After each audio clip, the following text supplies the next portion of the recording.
The village slept uneasily. Beyond the timber-bird cottages, the fields lay heavy with frost, and the moonlight carved long silver shadows against the thatched roofs. Yet no silence could drown the whispers. A cow's milk spoiled too soon, a child fell ill without reason, a storm swept through the valley just as harvest neared, someone had to be blamed. Fear was never silent in the Middle Ages.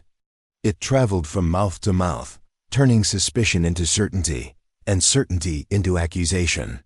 In this way, the word witch could unravel a life overnight. It often began quietly. A healer who brewed herbs for fever was suddenly suspected when her remedies failed. A widow who lived on the edge of town, who did not attend every mass or who dared speak her mind too freely, became the subject of muttered prayers and wary glances. If someone had too much misfortune or too much fortune, that too was suspicious. Superstition was the lens through which the medieval world tried to make sense of chaos. And in that lens, the devil's servants lurked everywhere. Imagine, for a moment, being that widow. You rise before dawn to fetch water, wrapped in your cloak against the cold. As you pass through the muddy lanes, you notice shutters closing, eyes staring but not meeting yours. You return home, and on your doorstep lies a small bundle of twigs tied with string, a silent warning, a curse, or a neighbor's cruel prank. You know what it means. Your world, already small, has just collapsed into something darker. The word witch carried more weight than a sword. It was not just an insult. It was a death sentence in waiting. And yet, the people who hurled it did not see themselves as cruel. They believed they were saving their souls, their crops, their children. To accuse was to protect, and in that paradox lies the tragedy of the witch hunts. Entire communities convinced themselves that death could purify their fears. This fear had deep roots. Medieval life was fragile, perched on the edge of disaster. A single bad harvest could starve a village. A fever could sweep away children in a night. With no modern medicine, no understanding of bacteria or disease, misfortune demanded explanation. And if God was good, then the culprit had to be someone in league with the devil. Thus, the simplest of human fears gave birth to the darkest of persecutions. By torchlight, suspicion grew. A farmer might swear he saw his neighbor's wife muttering near his field before hail destroyed his crop. A girl, pale and trembling, might confess under pressure that she had seen her aunt flying through the night on a broomstick. Whether these were lies, illusions, or dreams hardly mattered. Once spoken, they spread like wildfire. Stories crossed villages, towns, even borders, weaving themselves into a shared nightmare that Europe could not shake for centuries. The whisper of witchcraft was never just about witches. It was about control. It was about survival. It was about communities finding enemies within, so they could feel safe against enemies without. It was about fear made flesh. And once fear had a name, witch, there was no turning back. The trap was sprung, and the centuries of hunts had begun. Long before the first accused witch was dragged before a tribunal, Europe was already a land divided between the old gods and the new. Pagan traditions, songs, festivals, charms for good harvests, and rites of fertility still thrived in the hidden corners of the countryside. Farmers blessed their plows with whispered incantations. Midwives carried herbs to protect mothers in childbirth, and village elders remembered rituals older than the churches that now stood in the town squares. To the common people, these practices were not sinister. They were survival, inherited wisdom passed down from ancestors. But to the rising power of Christianity, they were something far more dangerous, rivals to the authority of the church.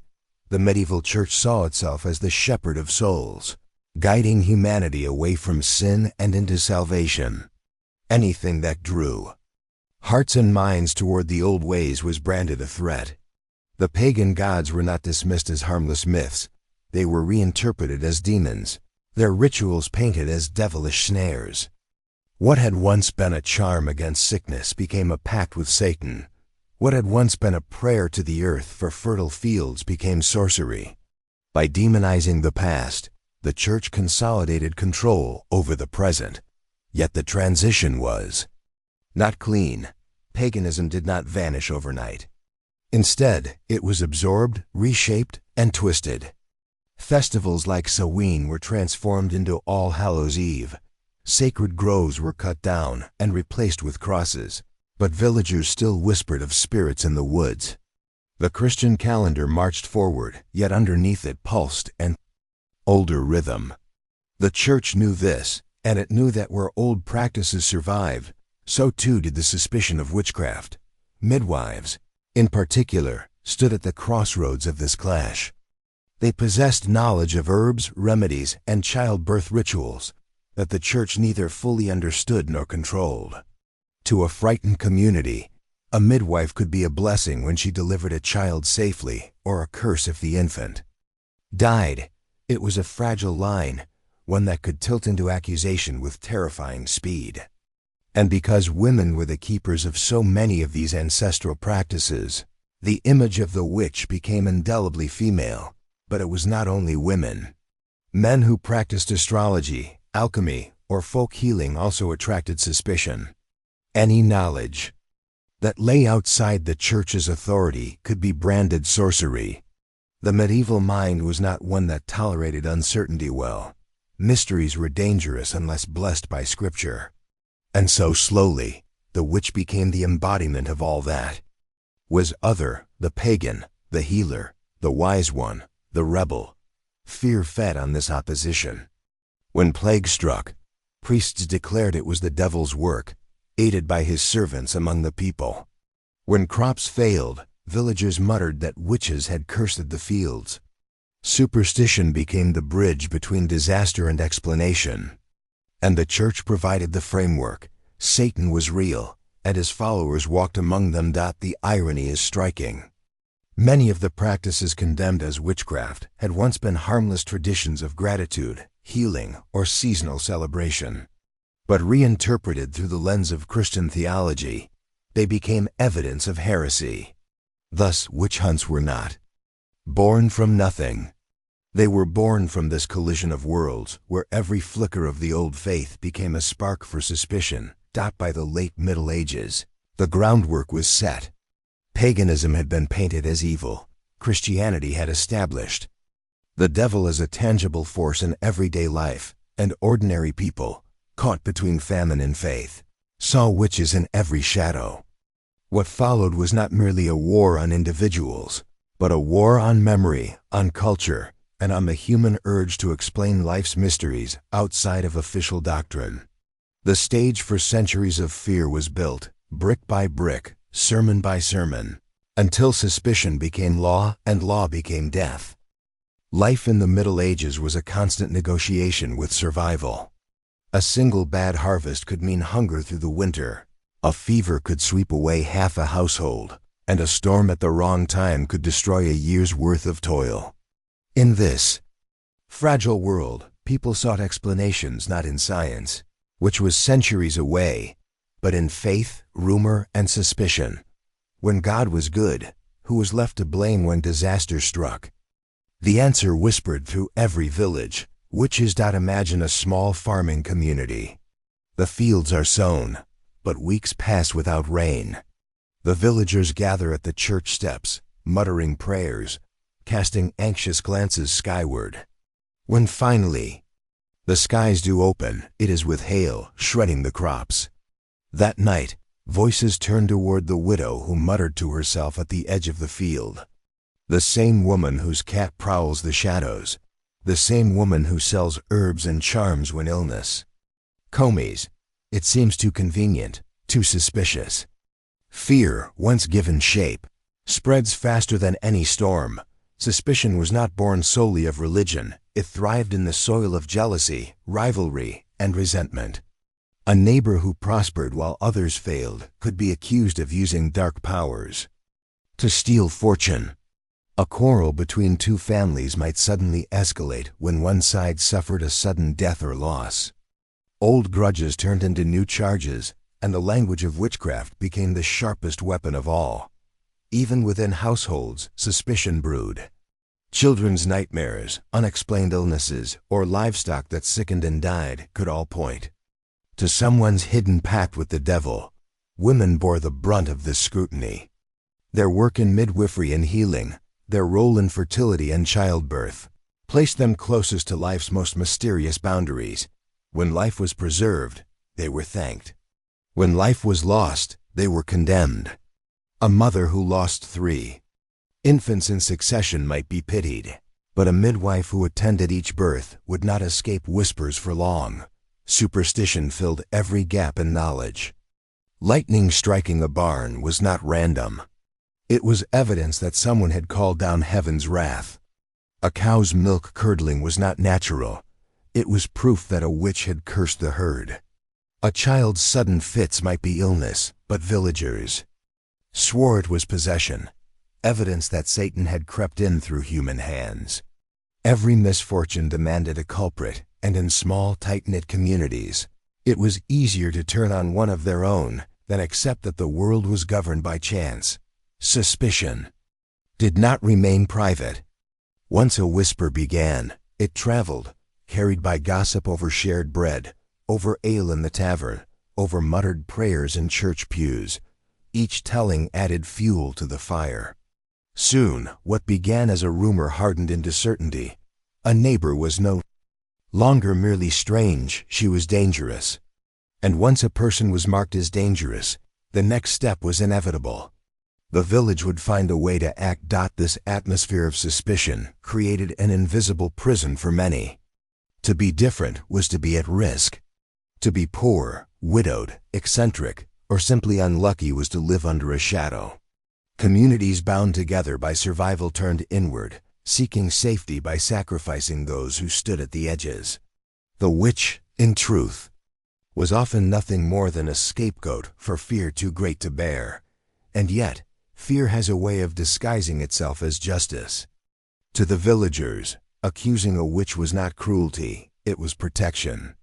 They believed they were defending their children, their crops, their very souls.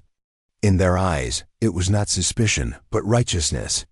And in that self-righteous certainty lay the seed of the witch hunts that would soon sweep across all of Europe.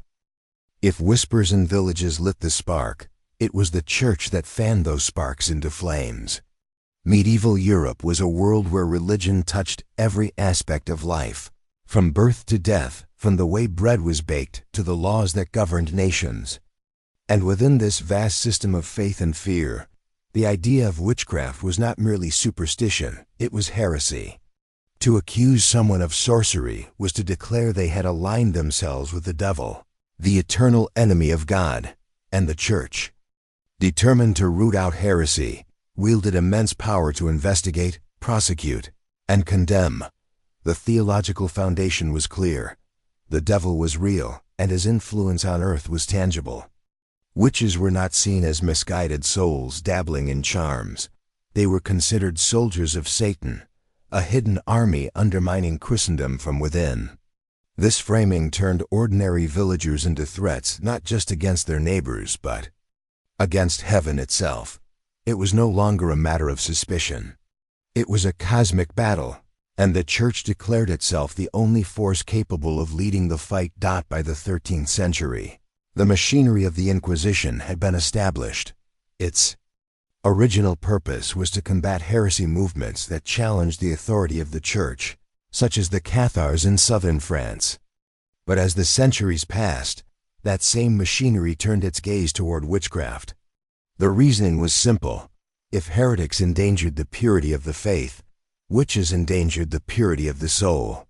Both had to be hunted down. The process was given terrifying legitimacy in the form of papal decrees. In 1233, Pope Gregory IX issued edicts tying heresy more directly to sorcery. And in 1484, Pope Innocent VIII issued the infamous bull, Summus Desiderentes Effectibus, explicitly acknowledging the existence of witches and authorizing inquisitors to pursue them with full authority. This document did not create witch hunts, it simply gave official sanction to what was already spreading like wildfire in villages across Europe. Now fear wore the robes of law. The Church provided the intellectual scaffolding for this terror. Learned theologians wrote treatises declaring that witches were not only real, but engaged in grotesque blasphemies, flying to Sabbaths at night, making pacts sealed with blood, sacrificing infants, desecrating the Eucharist.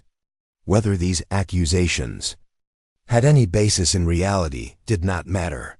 The more horrifying the claims, the more they confirmed what people already feared. And fear that is sanctified by religion becomes almost impossible to resist. The Inquisition's methods gave these suspicions teeth. Inquisitors were trained to question, to detect lies, to extract confessions by persuasion or force.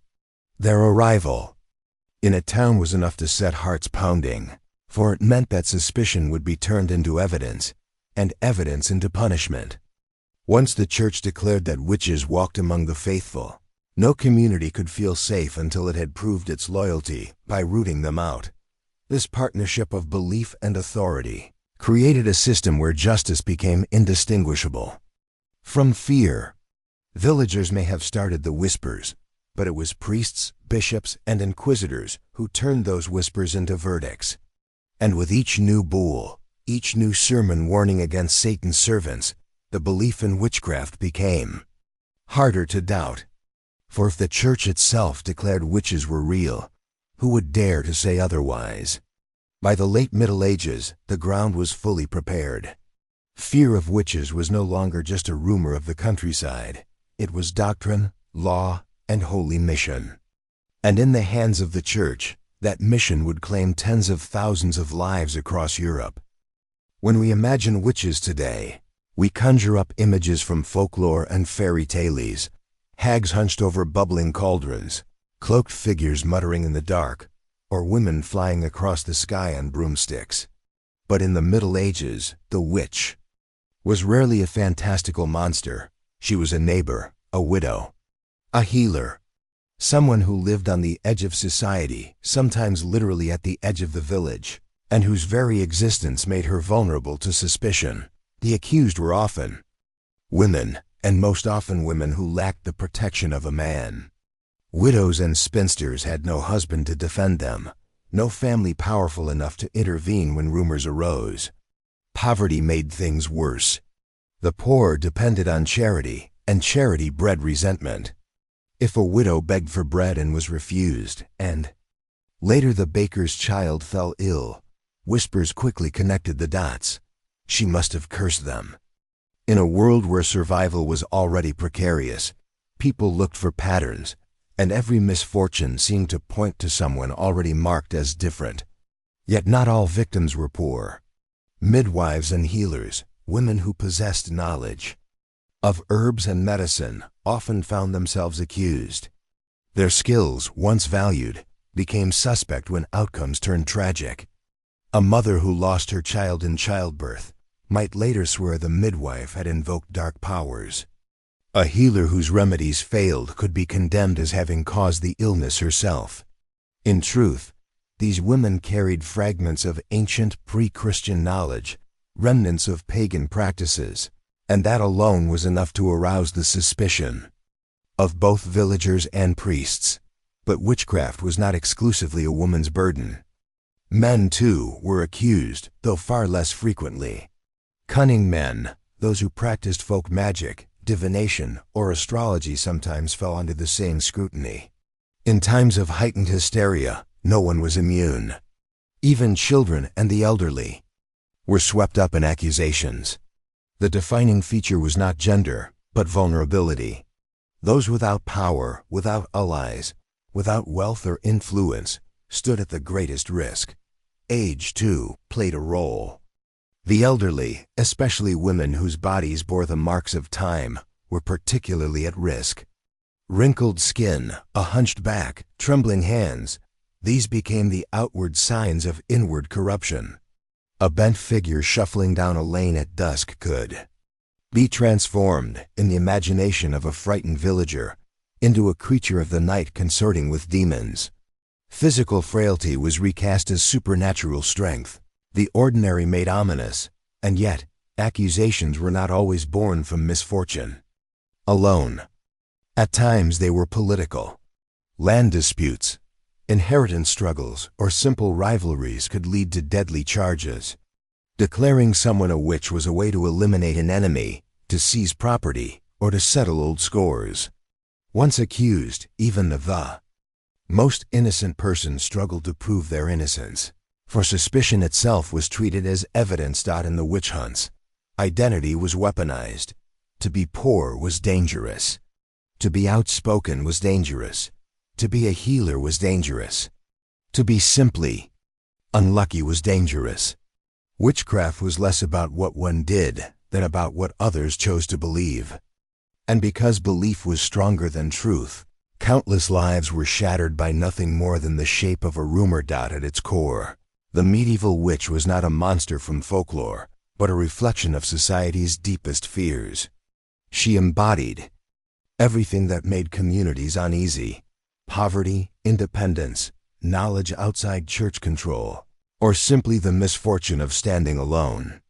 And once that fear had a face, the path to accusation and execution was already paved. It rarely began with a dramatic confrontation. More often, the path to a witch trial started with a whisper, a suspicious glance, a muttered prayer. A cow fell ill, a storm ruined the barley fields, or a child wasted away with fever. Any misfortune could be the spark. Neighbors, already uneasy, connected these events to the strange woman who lived alone by the forest, or the healer whose remedies sometimes worked too well. Soon the whispers became louder and the machinery of accusation creaked into motion. First step was almost always gossip. In small medieval communities where everyone knew each other's habits, the unusual stood out like a flame in darkness. A woman who did not attend Mass regularly, who quarreled loudly with her neighbors, or who kept cats or herbs could easily become the target of suspicion. Once her name was spoken in connection with misfortune, others added their stories, whether real or imagined. What had been private strangeness became public threat. From gossip, the matter often escalated to local authorities. A villager might bring a formal complaint before a magistrate, accusing someone of witchcraft. Sometimes the clergy themselves took the lead, interpreting a run of disasters as the work of Satan's servants.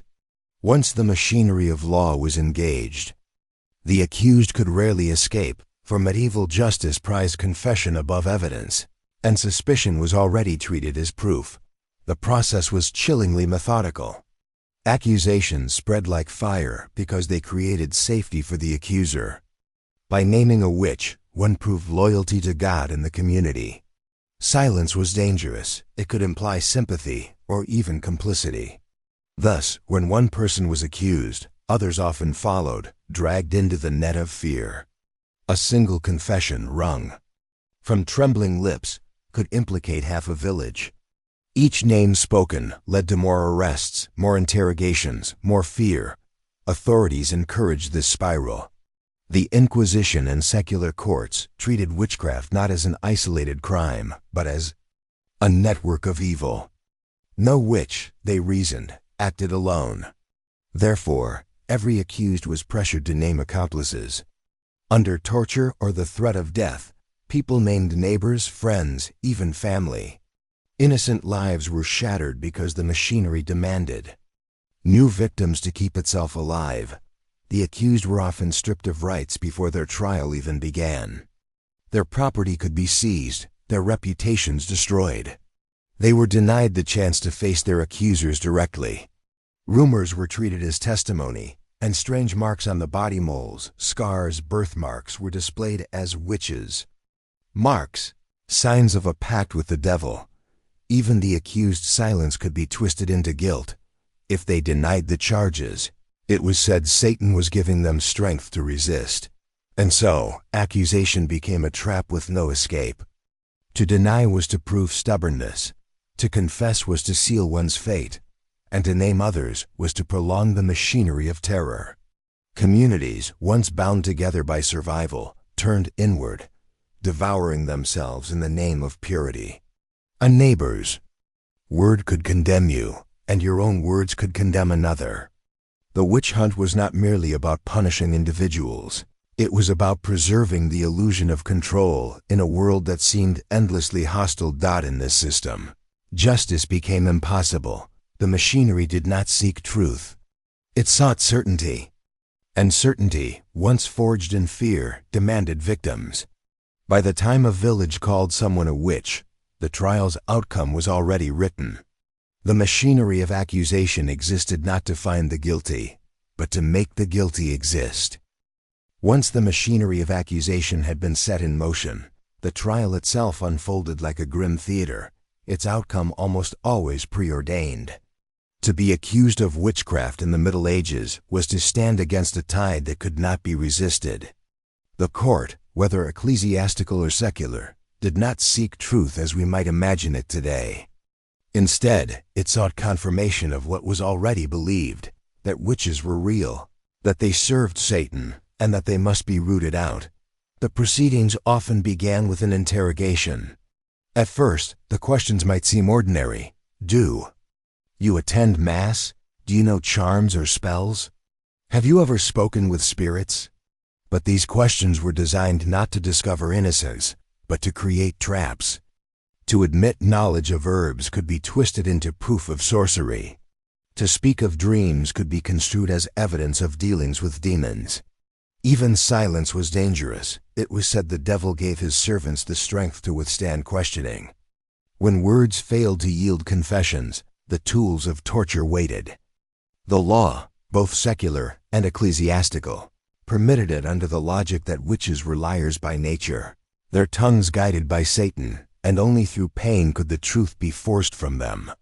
This reasoning guaranteed that the innocent suffered most, for the guilty were often those who had been accused by spite, rather than proof. The methods were as cruel as they were ingenious. One of the most common was the strapado. The accused's hands were bound behind their back, and they were hoisted into the air by a rope before being dropped suddenly, wrenching the shoulders from their sockets. The body was left dangling in agony until any words escaped. Another was the thumbscrew, a device that crushed fingers or toes until bones cracked and screams filled the chamber. More elaborate still were the boots, iron devices that squeezed the legs until blood and bones seeped through the seams. Some tortures carried the illusion of divine judgment. The infamous swimming test was one such ordeal. The accused was bound and cast into water. If they floated, it was said the water, a pure element, was rejecting them as unholy, proof of witchcraft. If they sank, they were innocent, though often drowned before they could be pulled free. It was a trial where survival itself became proof of guilt. Every device, every method, was designed to break both body and spirit, and they succeeded. Under unbearable pain, people confessed to impossible crimes, flying to Sabbaths, copulating with demons, cursing fields and cattle. The details were often fed to them by their interrogators, who had already decided what truth should look like. Once confessed, the accused might attempt to retract their words, but retractions carried little weight. The confession, however, gained was written in ink, stamped with authority, and read as damning evidence. The cruelty of these trials lay not only in the torture, but in their twisted logic. To resist was guilt. To confess was guilt. To be accused was guilt. The law did not ask whether witches existed, it demanded proof that they did.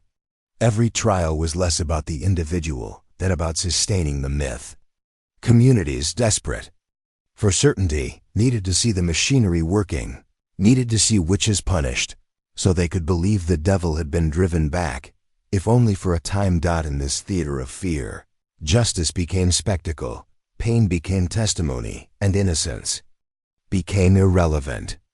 The trial was not a search for truth, but a ritual of fear, a way of purging the anxieties of a society that saw enemies in every shadow. And by the time the questioning ended, there was only one conclusion left: the witch must die. When the verdict was read, the accused no longer belonged to themselves. They became property of the community's fear, a living embodiment of everything that threatened survival, faith, and order. And so, their death was not simply punishment, it was theater, a grim performance meant to burn away doubt as surely as fire consumed flesh. Executions were rarely quiet affairs. They were public events designed to terrify and to teach. Word spread quickly through towns and villages, and crowds gathered in the fields or town squares, summoned by bells or heralds. Families brought children, merchants sold food, and priests stood ready to frame the coming death as a holy victory. In this way, the execution of a supposed witch became both a spectacle and a sermon, a warning etched into memory by fire and screams. The method varied by region, but the symbolism was always clear.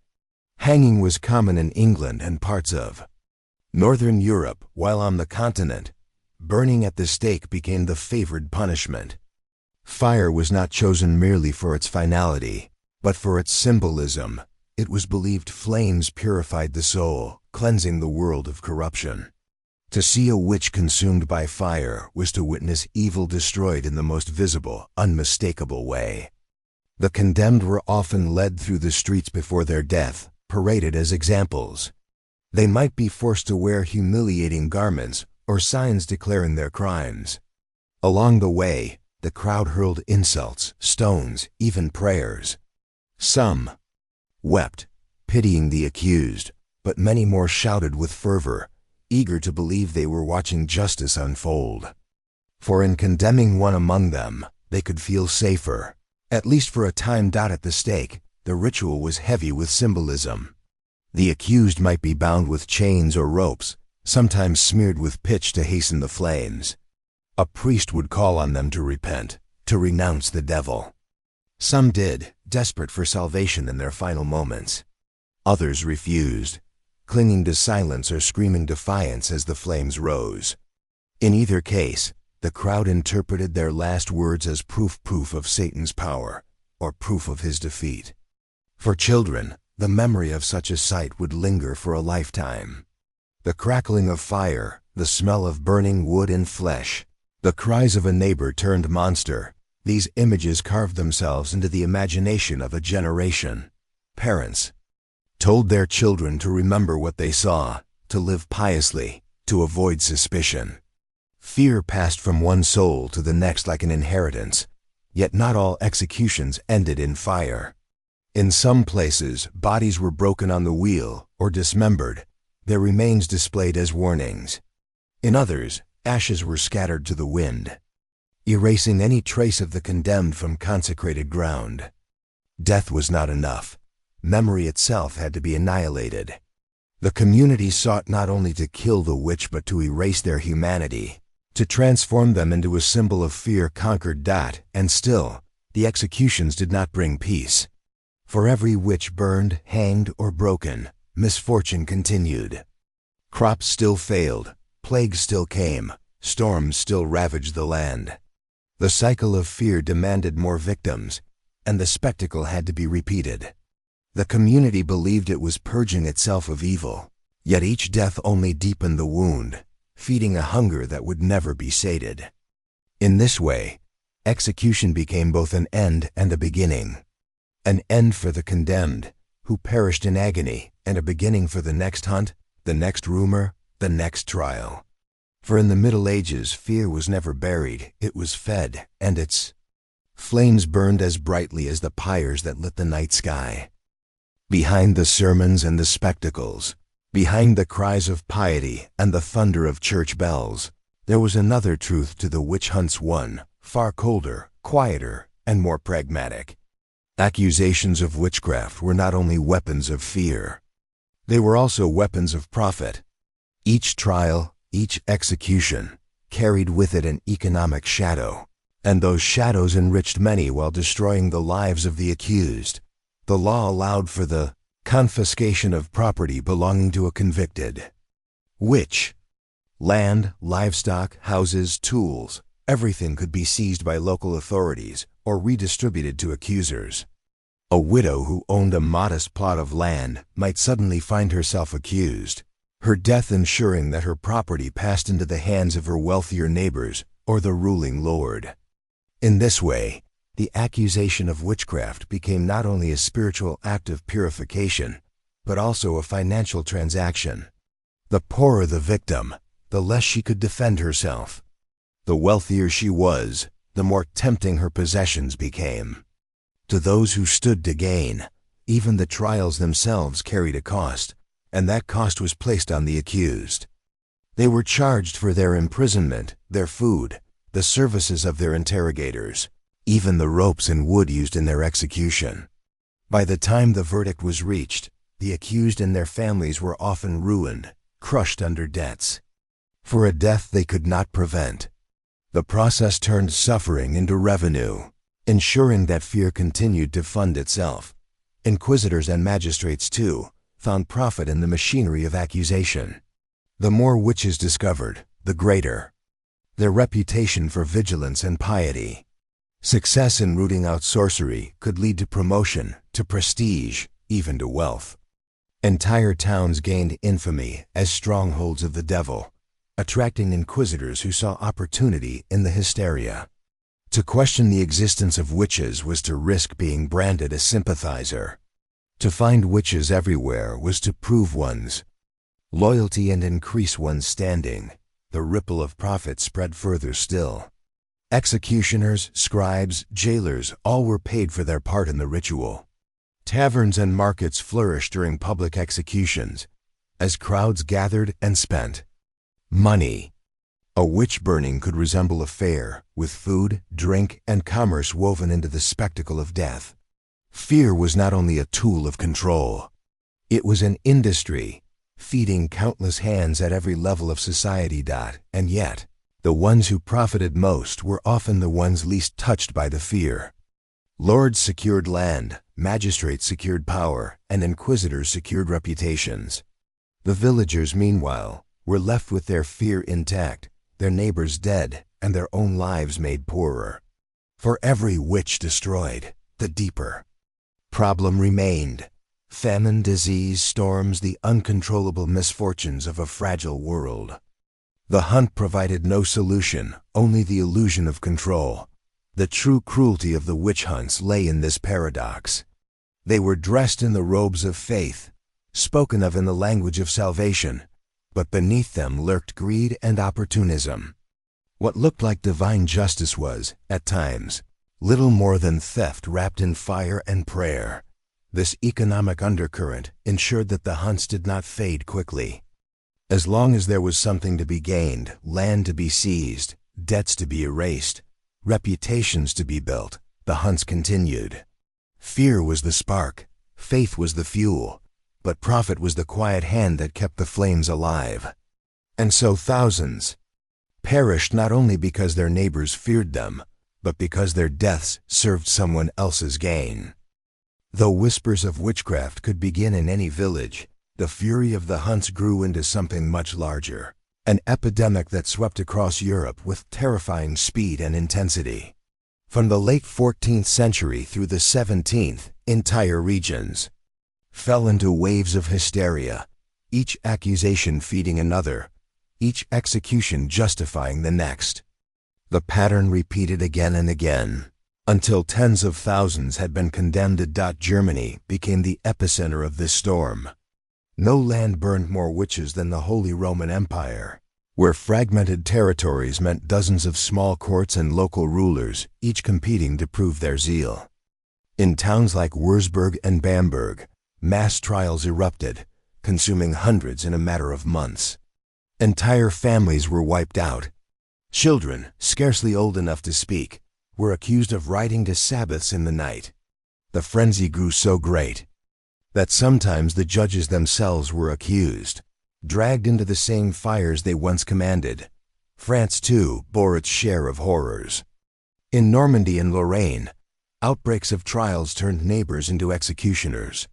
The French crown, weakened by wars and civil unrest, allowed local courts broad authority, and superstition filled the vacuum of order. In the mountain villages, where isolation bred suspicion, witchcraft became the explanation for every avalanche.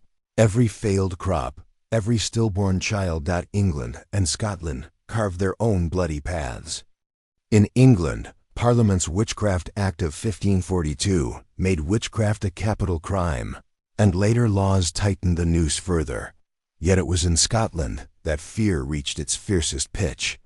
Between 1560 and 1700, some 4,000 people were accused, a staggering number for a small kingdom. Under King James VI, who personally obsessed over the reality of witches, trials were brutal and merciless. The North Berwick trials of 1590 saw dozens executed after confessions wrung by torture, accused of summoning storms to sink the kings. Spain, curiously saw fewer executions than its neighbors. The Spanish Inquisition, though infamous for other reasons, often dismissed witchcraft cases as hysteria lacking proof. In the Great Basque trials of 1609 to 1614, thousands were accused, but inquisitors ultimately concluded most were delusions. Yet even there, fear left scars, and lives were destroyed by accusation alone. Numbers tell a grim story. Historians estimate between 40,000 and 60,000 people were executed for witchcraft across Europe during these centuries, with many more imprisoned, tortured, or driven into ruin. Women made up the vast majority, but men and children were not spared. The scale was not uniform. Some regions saw only scattered cases, while others burned with relentless fury, but everywhere, the possibility of accusation hovered like a shadow. What made the epidemic so devastating was its self-perpetuating nature. Each trial reinforced the belief that witches were real. Each confession, however false, became evidence for the next trial. Each execution convinced communities that they had struck a blow against the devil, even as misfortunes continued. Fear traveled faster than truth, and no border could hold it back. The witch hunts became a language spoken across Europe, a shared nightmare uniting kingdoms divided by politics, religion, and war. Catholic or Protestant, peasant or noble, village or city, the suspicion of witches crossed every line. It was, perhaps, the only belief that truly united medieval Europe, that the devil walked among them and his servants must be destroyed. And yet, beneath the flames and the ashes, the truth was more tragic. The epidemic was not a war against the devil, it was a war against the weak, the different, the vulnerable. It was fear institutionalized, superstition turned into law, desperation dressed as faith. Europe had not been invaded by witches. It had been invaded by its own terror. For centuries, the pyres burned and the nooses tightened. But slowly, almost imperceptibly at first, the tide began to turn. The witch hunts that had once swept across Europe with unstoppable fury began to wane, undone not by mercy or compassion, but by a transformation in the way people understood the world. Fear still lingered, yet the tools of reason began to challenge the grip of superstition. The first cracks appeared in the intellectual sphere. The Renaissance brought a revival of classical learning, and with it, new ways of questioning the nature of reality. Humanism shifted attention from the invisible battles of angels and demons to the dignity and potential of man. Scholars began to ask whether accusations of witchcraft revealed more about human fear than about the devil's power. Skepticism, once dangerous, became a whisper that grew louder with each passing century. Books became weapons against hysteria. In 1584, Reginald Scott published The Discovery of Witchcraft, one of the earliest and most daring works to argue that witch hunts were a delusion. He exposed the tricks of so-called sorcerers, the deceptions of charlatans, and the cruelty of torture that forced false confessions. His work was condemned, his books burned, yet the ideas could not be destroyed. Others followed: physicians who explained illness as natural, philosophers who sought cause and effect in reason rather than demons. Slowly, superstition's grip loosened. The scientific revolution struck the final blows. Men like Galileo and Newton turned their eyes to the heavens and discovered laws of nature where once there had been only mystery. Disease, storms, famine once attributed to witches were re-examined as natural phenomena, not the work of Satan's servants. As knowledge spread, the logic of witchcraft unraveled. If lightning was electricity, if plague was infection, then what place was left for the witch? Courts, too, began to change. In the 17th century, judges and rulers grew wary of the endless cycles of accusation. Trials that once seemed like triumphs of justice began to look like embarrassments of hysteria. Some leaders realized that witch hunts drained resources, fueled unrest, and destroyed innocent lives. In England, the last execution for witchcraft took place in 1685. In Scotland, where the fires had burned fiercest, the last major trials ended in the early 18th century. Across continental Europe, the flames sputtered out, one by one. Religion itself shifted. The wars of Reformation and Counter-Reformation had once sharpened the sword of persecution, each side eager to prove its purity by purging witches. After decades of bloodshed, a weariness settled over Europe. Theological debates remained, yet the appetite for more executions dwindled. The Age of Enlightenment dawned, and with it, a conviction that progress required reason, not superstition. This decline did not erase the horrors that had come before. Tens of thousands had died, entire communities scarred by fear. But the change marked a profound turning point. Europe was beginning to recognize that fear, when given authority, destroys more than it protects. The witch hunts had promised safety, yet delivered only death. Their decline was less a triumph of justice than a reminder of how fragile justice can be when blinded by terror. By the 18th century, witchcraft had been reduced from a crime punishable by fire to a superstition fit for folk tales.